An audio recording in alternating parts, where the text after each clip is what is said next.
we will not silence our voices. We will fight, and we will continue to fight, even if they close us down.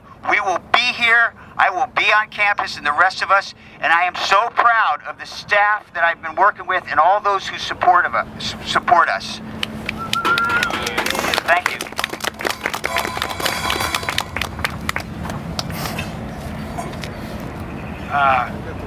Thanks everyone for coming. Is this working? Before I left this morning, my wife Leslie said, do me a favor and don't get arrested. You're too old. But I am willing to put my body down in this fight, and many of us have done it many times before. Can you hear? Hold it right to your mouth. Right to my mouth, oh boy. Anyway, today's a really important day. I mean, it's Vietnam Veterans Day in the Commonwealth. And the Chancellor yesterday announced that in honor of the National Vietnam Veterans Day. But those of us who are here today, we remember the fight to get the recognition for Vietnam Veterans Day. It was March 29th, the day that the last combat troops were engaged in Vietnam and the prisoner exchange. It took us 10 years to get the state to recognize it. It wasn't easy. There was a guy named Brad Burns down at Southeastern Massachusetts University who spearheaded it. He was in charge of Veterans Affairs. And one night, he called all his friends and then shot himself. That sent a shockwave through the community. And other people, and I'm going to name them, Al Hallenbrook and Jim Fitzpatrick, who aren't here with us, who died of Agent Orange-related illnesses, took the fight forward until finally we had March 29th declared Vietnam Veterans Day in the Commonwealth of Massachusetts, 10 years later. And at the same time, things like this were going on. People like Jim Walsh, who this park is dedicated to, who's no longer with us, and Ted Coakley and Joe Zink worked to get this wasted space turned into a beautiful park and a memorial for the 79 men, young boys often, from Dorchester who gave their lives in Vietnam so that they would always be remembered. At the same time, Tommy Lyons and people like Dave Conley and over in South Boston were working to build a memorial there. I think that was the first memorial in the country to Vietnam veterans. So we really stand on the shoulders of a lot of people who went before us. We're being forgotten, and we won't let them be forgotten. And we're most fortunate today to have Bill Joyner III here, because at that same time here at UMass Boston, Bill Joyner, the Director of Veterans Affairs, was carrying out the same fight for veterans. And unfortunately and sadly, he died much too young of liver cancer, a cancer associated with exposure to Agent Orange. But veterans weren't going to let that go by. They marched, they protested, they stood out in the rain, some of them are here, until the university recognized the William Joyner Center for the Study of War and Social Consequences. And we went to the State House, and we rallied, and we fought for funding. And that funding came to the university, and went into the university's budget with a promise that it would not be cut any more or less than the total university budget. And that promise has been betrayed, that funding has been eroded, and an incredible travesty now is actually on the point of almost being eliminated. There is no place like this in the country. There is no place that when others were skeptical, stepped forward to push the issues of discussion of Agent Orange, post-traumatic stress disorder, Gulf War illness, the effects of depleted uranium, burn pits, things people don't want to hear, inconvenient truths that have to be heard. And now they want to silence us. They use nice words like, we're helping you towards self-sufficiency. I mean, that's right out of Catch-22. Any sophomore English major at this university would cringe at that. But even worse, in the last 2 days, I wrote this down because I was just afraid I was going to get too carried away. I was so upset. The Chancellor released the memo in which he pitted funding for the Joyner Center against funding for student financial aid and the academic mission of the university. And then actually suggested that our subsidy might partially be responsible for student indebtedness. Give me a break. I mean, I thought I had seen it all. I was up all night. And then yesterday, a press release goes out announcing that $200,000 is being offered to scholarships for veterans to come to UMass Boston. And that it is being taken out of the funds of the Joiner Center. Well, the Joiner Institute. Well, wait a second, we didn't have those funds. How did they take it away? I mean, where's this ghost money come from?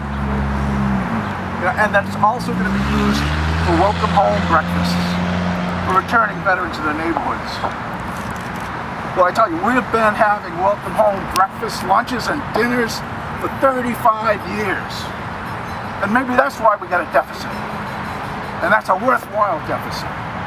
And we're not there to try to recruit vets so that the university can get their GI Bill money. We're there to help them forward in their lives and give them a forum in which they can be active, engaged human beings talking about and determining their own future. I just can't, I just really cannot believe it. You know, there's a lot of concrete behind us being poured. $74 million worth, I think. I tell you, I come from the West End, you know, and I know you can tear down buildings and put up new ones, you know, and you can push people out, but you'll never completely push them out. That, you know, those concrete pillars, you know, they'll never have the strength that we do, and they'll never have roots as deep as we have. And we will be here, and we will continue to be here, and our children will be here. This is a fight that we will never let go of. We will never be silenced. And I just want to add one thing. Melita Arredondo was supposed to speak today, but Carlos fell and she had to take him to the hospital. So I just want to read the email she sent me last night. I don't know if you saw the press release, but it was with a picture of Melita and two supposed veterans who weren't veterans. They were siblings of veterans. They were supposedly receiving veteran scholarships from the university, but they were receiving scholarships from the Arredondo Fund in the names of their two sons, one who lost their life in Iraq and one who committed suicide trying to deal with those consequences after. That kind of twisting of PR is so sick. It is so dishonorable. And it is an insult to every veteran who ever served, and the chancellor and everybody responsible needs to apologize. And I'm just going to read what Melita wrote.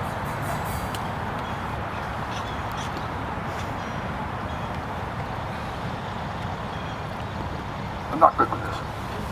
Kevin, I am livid. The Arredondo Brothers Memorial Scholarship provides funds for military siblings. The work done in Alex and Brian's names has been turned into fake news propaganda.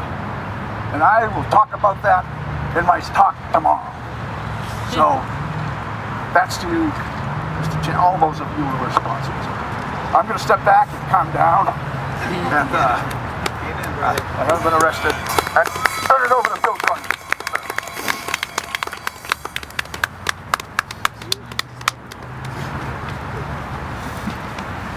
Thank you, Kevin. I can't tell you how heartened I am to see the support for the Joiner Center at the UMass Boston. You know, my father started working here in the 70s.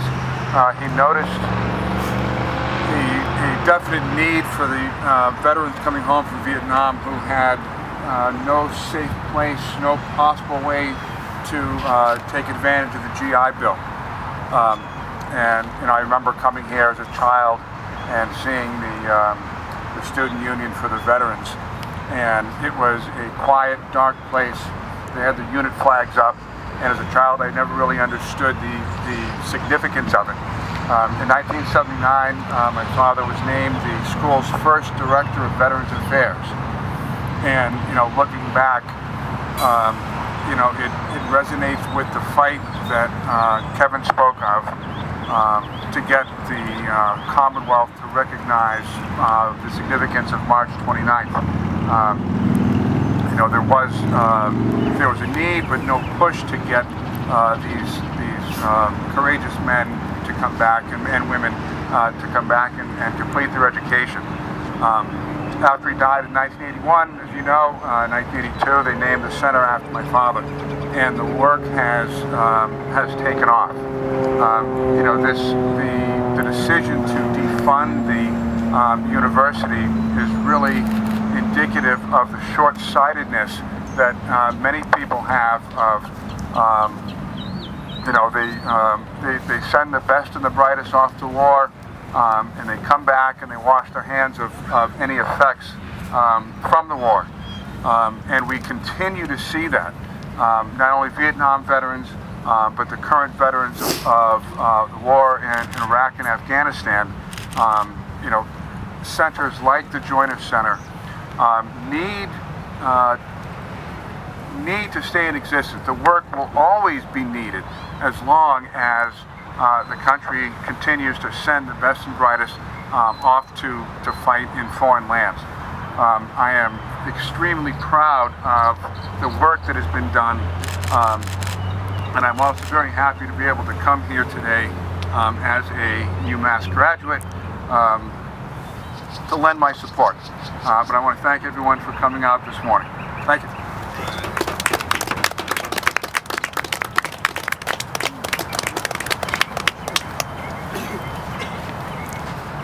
Morning. My name's Dave Conley. I graduated from UMass.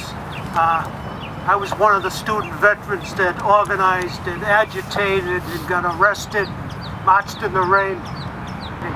Without the support that he provided, that the vet prep program, that Veteran Services provided, I don't know how many vets would have just fallen by the wayside. We worked hard to get the Joyner Center, to have it taken away in such a manner is just criminal. I'm not going to give up. No. Funny story, we decided that the regents would not talk to us. So half a dozen of us went and camped on one of their lawns. And he called the police. And when the police showed up, we said, we're going easy. We're Veterans for Peace, BVAW, wherever we were not going to fight. Are you all vets? The cops were all vets. I said, oh, we'll go. Just wait for the reporters, okay? And they said, sure. So we got some publicity out of it. And in a good manner, because we went very peacefully afterwards. So, we have to keep up the fight here, because they're just going to take everything they can take. Not just the chancellor here. We're talking all the way up the line. The Koch brothers want to shut down the VA. Never mind the Joyner Center. So we have to keep fighting. Thank you.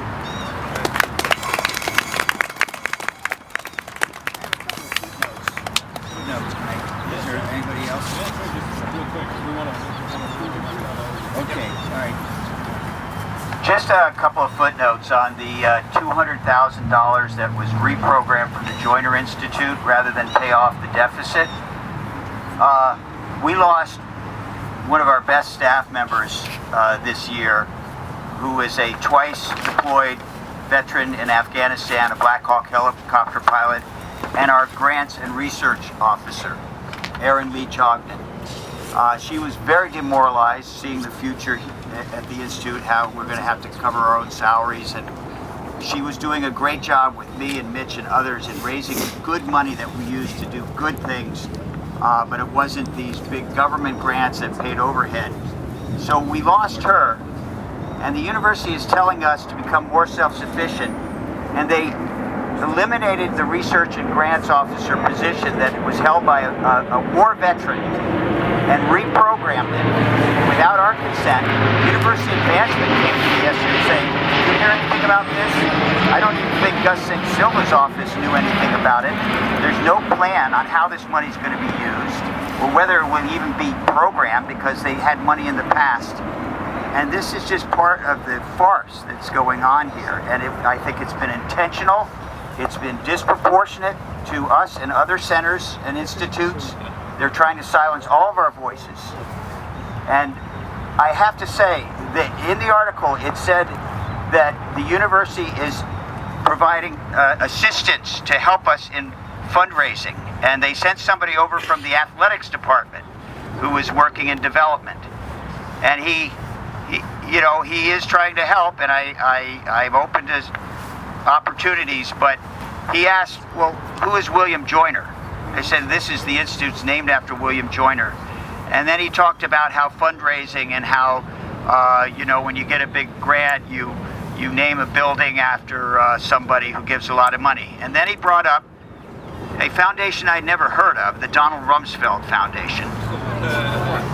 And asked how would our constituents feel about that. And I don't want to get too political here, but my father was a West Point graduate, class of 45, served in World War II, in Korea, in Vietnam as a colonel, came back completely disillusioned with the war. He was a Bernie Sanders supporter during this last election. He's 93 years old. I have 3 brothers who are veterans. My oldest brother was in the Special Forces, was deployed the same time my father was. He is living out in Hawaii and is 100, dealing with post-traumatic stress and disability from the Veterans Administration. My youngest brother served as an Army doctor through the Iraq War. He had a son who committed suicide. Veterans' families suffer disproportionately in alcohol abuse and substance abuse. The spouses of deployed military, as well as their teenage children. Our family has been devastated by those kinds of problems that not only the combat veterans suffer, but their families. And to see what's going on today here at the university, trying literally to destroy within 3 years the institutes that helped build the reputation of this university, that made us unique, that made us an independent voice, to be bought off. You know, the big Trump supporter is supporting the athletic program now from New Balance. Something's going on here, and it's going on nationally, and it's going on locally, and it's attacking the very core voices that are left. There's so few. And, it's not the veterans that are doing this. The veterans understand other veterans. They don't care what your politics are or anything. They've been traumatized by war. Their families have been traumatized. And we have to keep alive and thrive. And I'm grateful that you all are here. Our voices count. And I'm not going to keep silent. And we've got to keep fighting, no matter what. Thank you. Thank you everyone for coming. I think we wanted to end today with a reading of the names, and there's a ceremonial bell here as well, so I'm going to have Kevin read some of the names. My name is Mitch Manning. I'm one of the coordinators here at the Joiner, and I really do thank you all for coming. And I think the legacy of the Joiner is very strong, but also our work today is very relevant, and we're still working today with the country of Iraq. We've done programs, with Iranian artists, with Somali refugees, with Syrian folks, and there's so many wars still ongoing, and the work of the Joiner is really important. If any of you folks are free next and like morning standouts, next Wednesday at 8:30 is the Board of Trustees Council Finances meeting down at 1 Beacon Street. It's sort of 1 block from Government Center, 1 block from Park Street. So we'll be lining up there at 8:30 to walk in at 9 o'clock to hold signs, and Tom Kane will be speaking to the Board of Trustees. The Board of Trustees have very few educators on it. They're all finance folks. They're responsible for rubber stamping all of the development projects and all of the decisions around budgets. So we think it's really important that we're there and we stand out. So we hope that some of you can join us. So I'll turn it over to Kevin. I was just thinking that we would form a line. Each one of us would come up and read one name, ring the bell, and then we would circle around the memorial. So we would all forming an embracing circle. I remember it.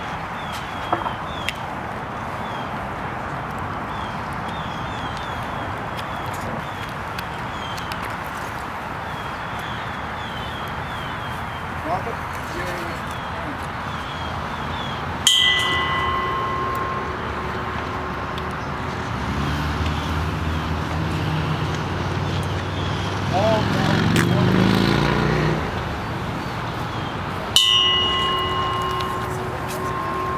These are the fallen people that from Dorchester. So this was a little bit of a history. Oh, yeah, no,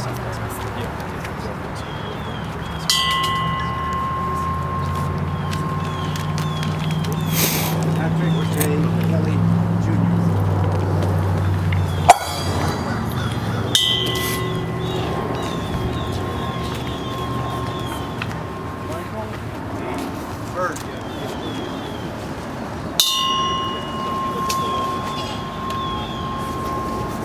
Joseph W. Dunn.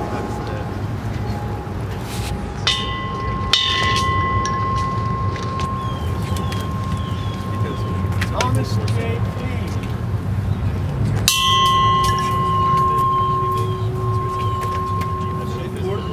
Got you.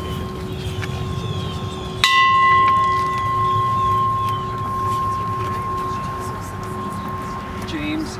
Oxley. John H. Joyce. Joseph B. Wallen.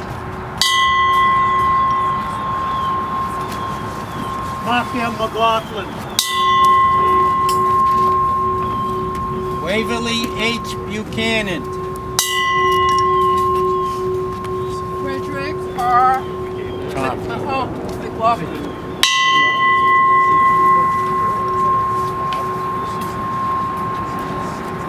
Leo J. Sullivan.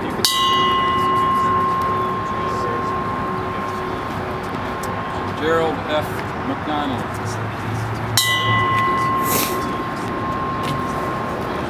Bobby L. Finney.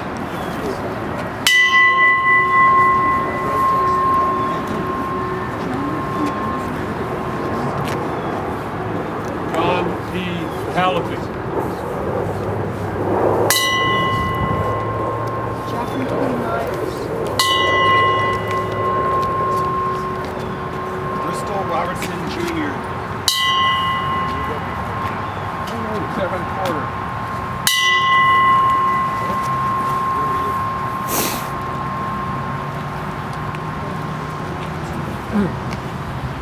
Harold W. Cummings Jr.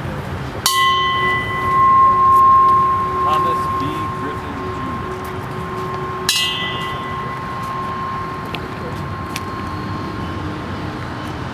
Eric R. Bassett.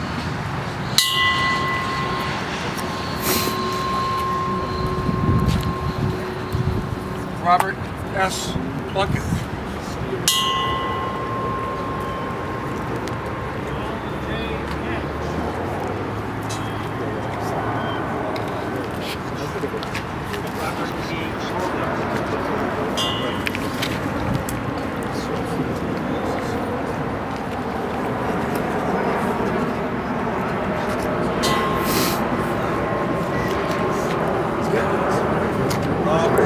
Yeah. Robert E. Presley.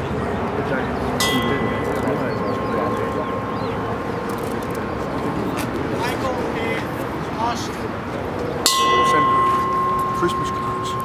Yeah. They're such a great support. Yeah. But by the time we march over there, it'll be about 10 o'clock. And we'll just go out to the main plaza, loop around a building to Breakfast Mills. That's what's up.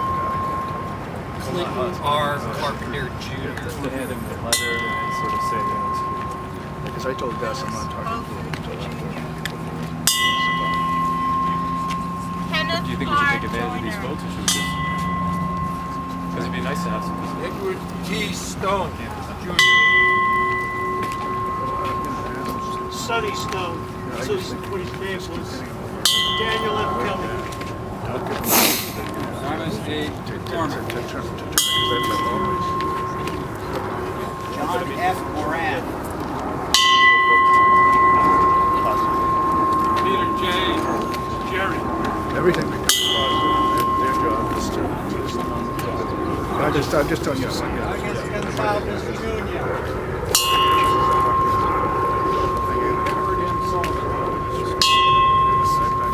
Don't want to spoil it in my yard. Confronting those assholes. Donald J. Green.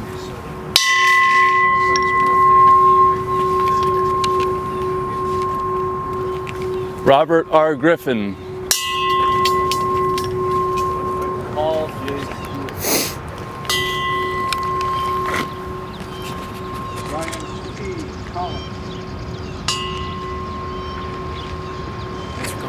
Yeah. How's it going, man? What's up? Things been good? Yeah. Cool.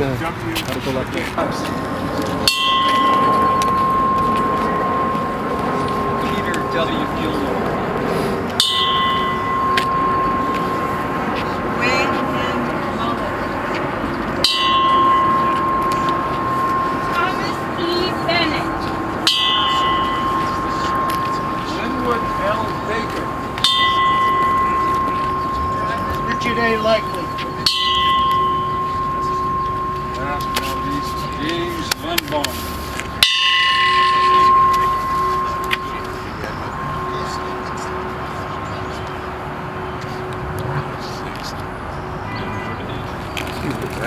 You a reporter? I just want to say, Jimmy Walsh. Just I've done reporting before, but I'm just a guy. I'll share them. Somebody has contacts. I don't know. Related the story. It's a bitter story over this land, because this land is very valuable. The guy who designed this monument, his name was Stephen Chase. Grew up with Jimmy.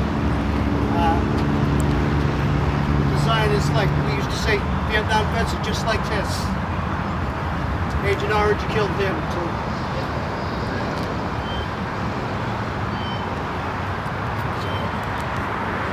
So how much time it took to read these 79 names?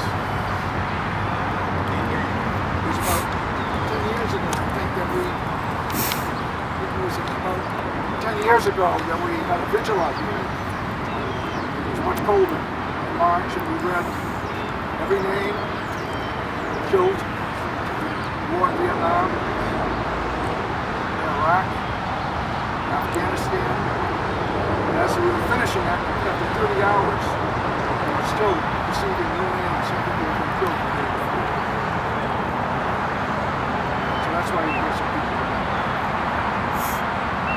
So thank you all. I know Mitch has got an idea about marching onto campus.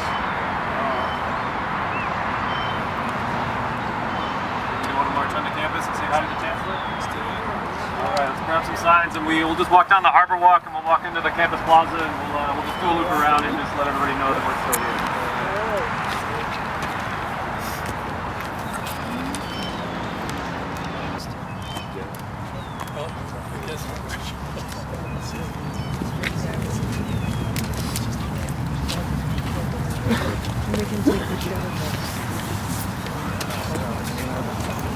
What newspaper are you from?